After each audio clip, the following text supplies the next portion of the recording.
How's everybody doing today? I got called out to this 98 Ford F-150 customer complaint.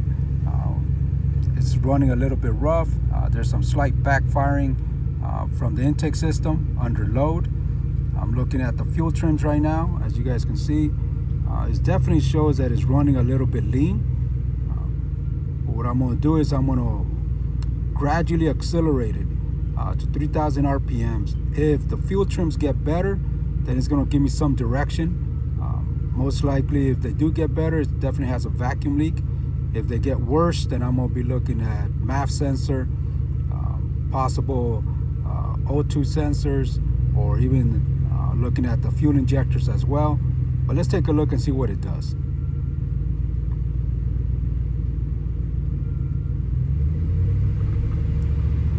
Alright, so right now I'm about 1500 RPMs.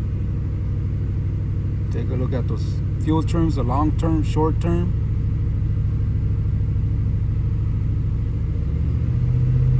I'm at 2000 RPM.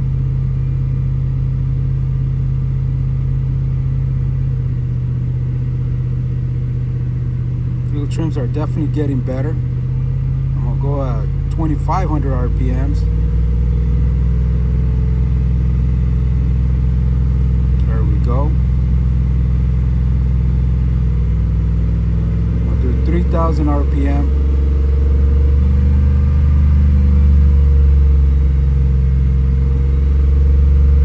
Fuel trims are definitely much better.